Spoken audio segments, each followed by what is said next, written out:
India has actually one of the lowest divorce rate, but in absolute numbers, we are the highest. In India, we have 10 million marriages. A divorce rate which was 0.7% in 2010 is now 1.5%. So we have 6 lakh divorces every year. This is a huge number. 6 lakh divorces is 12 lakh people.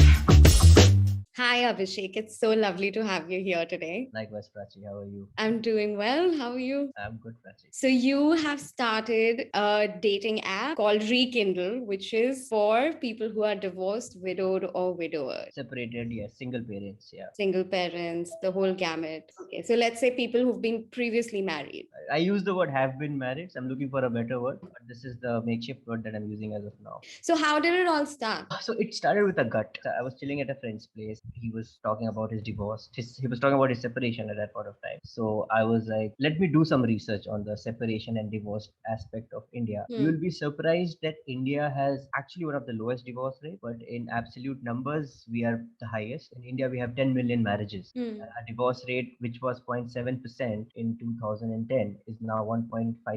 So we have 6 lakh divorces every year. This is a huge number. 6 lakh divorces is 12 lakh people. These current dating apps like Who's Who of Tinder and Bumble and Isle, they are targeting much younger demographics, somewhere between 20 to 32 years old. I saw this as an opportunity to validate the market, and then the whole concept of Rekindle came. So, it didn't come from a personal experience of having been previously married and struggled with No, that. I'm still married. You're still married. Yes. Okay. So tell me more about the market research. What did you find? What kind of struggles do people have? A lot of, so the marketing research was the most interesting part of Rekindle because I spoke to a lot of people. I like speaking to people. I'm a salesman by heart. I spoke to them, especially women, because men have this uniformity about dating apps. They have kind of same mindset about dating apps, whether it's Tinder, Bumble, Isle, or Truly Married. I spoke to a lot of women. The women had this concern that if I'm a divorced person or if I'm a widow or a separated woman, somehow there's a perception that I'm easy to get. Go on Tinder, and if you're divorced, somehow the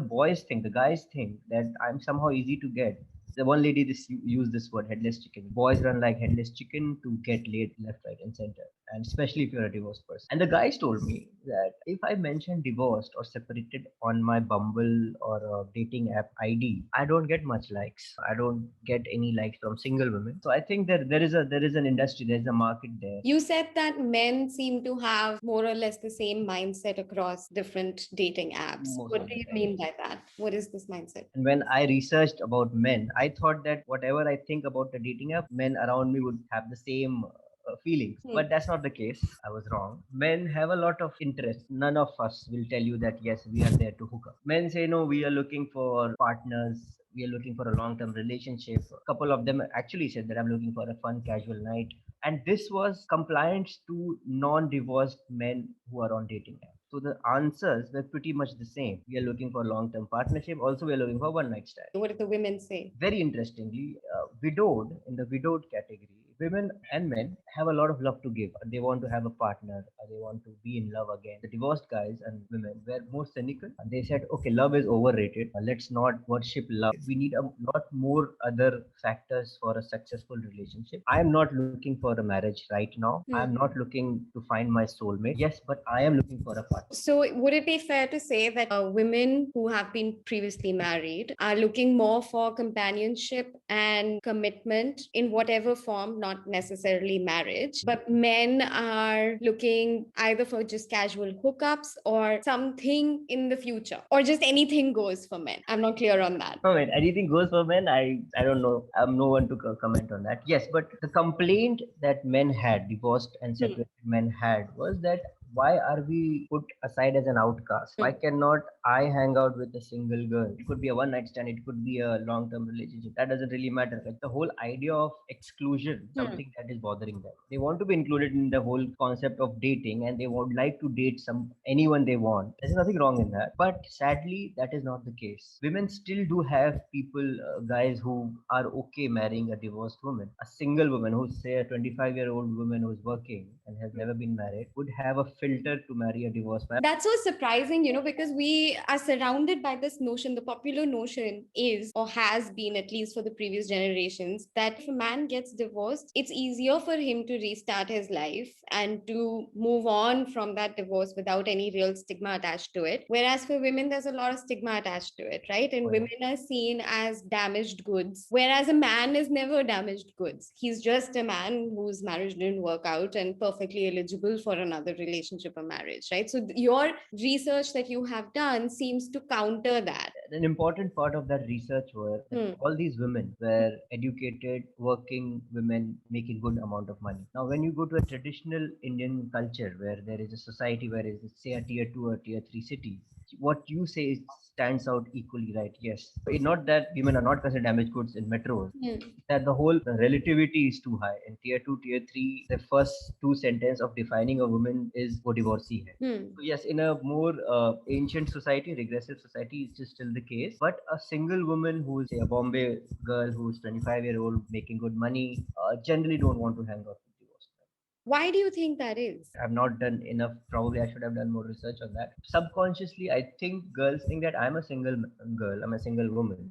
I am doing so well in my life. Why should I hang around with someone who's been through a lot and might carry an emotional baggage? In any divorce or any separation, there's a lot of emotional baggage and some sort of negativity that Hmm. comes in when you are going to a new relationship. That's quite an interesting insight because it goes against, all these notions that we have about divorce and how it varies across the genders. Yes, And you also mentioned that single men who've not been previously married are more open to being with someone who has been previously married.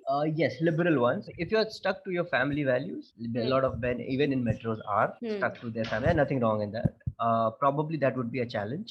But somebody whose family is equally liberal than he, so I probably think they're okay with that. And I know a friend who she has a 10-year-old kid. She got married when she was 20. She Hmm. got divorced when she is 30. Hmm.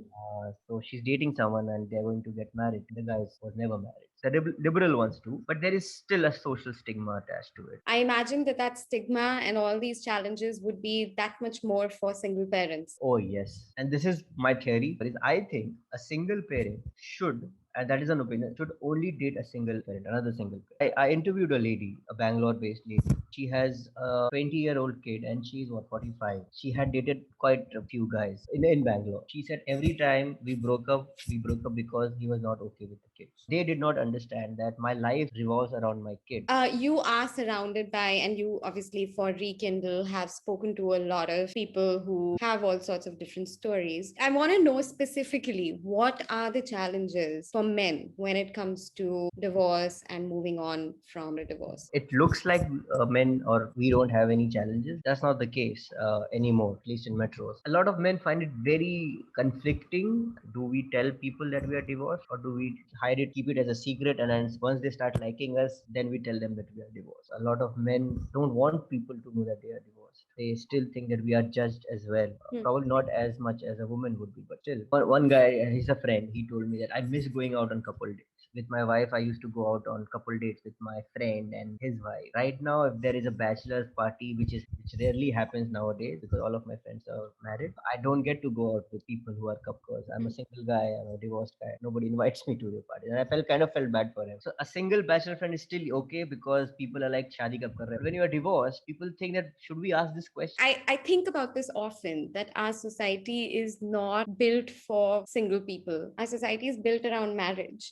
Regardless of whether you've been married before or not, if you are single, it is a very isolating society to be in. Like you very rightly said, that if it's someone who's not been married before, man or woman, they become like the next guinea pig. But if somebody's been there, done that, then it's almost like people don't know how to be around that person. So a lot of people have marriage as a goal, and who they marry is kind of secondary. शादी करनी A है, lot of जो भी मान जाएगा उससे कर लेंगे.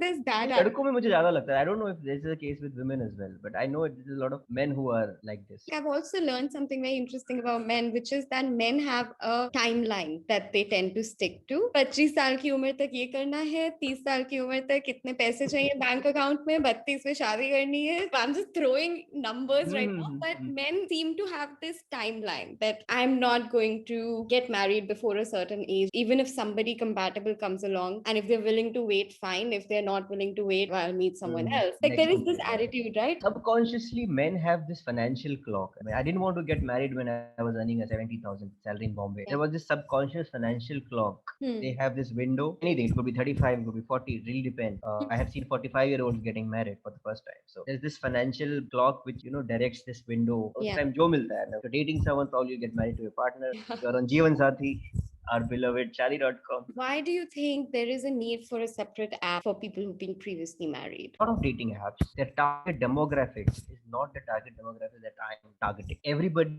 on Tinder, their average age is 24.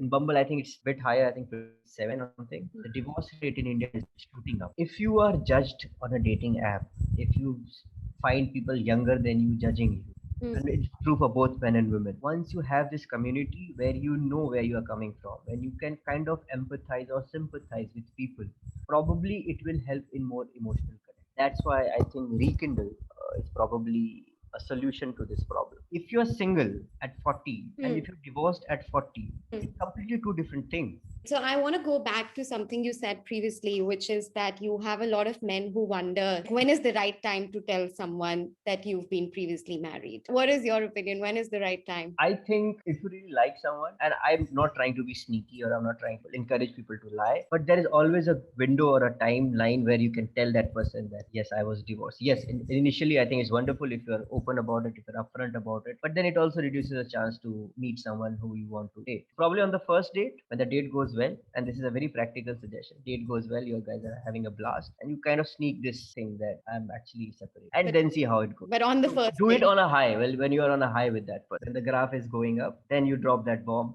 and see how it goes. But on the first date. Yes, you can't tell them after third date or fourth date I'm a divorcee. They will think that you are a liar. You lied to them. So Yeah. it has to Yeah, be on the it's first date. deceptive. You can define that time, that period where you can tell them. What would be your dating tip for people who are watching this, for people who have been married as well as people who are single? Or have been married, be honest, smell well. Good perfume goes a long way. Yeah. Look presentable, be confident, be yourself, embrace the divorced part or the separated or the widowed part of your life, and project it in a very confident way that it's okay that I'm divorced. It's fine. I'm a human being. I breathe, I eat. Just be confident. For men, be confident, embrace that part of your life, be yourself. And for single guys, don't be creepy. Don't say, hey, nice pic. You know all that. Don't do that. Thank you so much for doing this. Thank you for having me. Wonderful talking to you.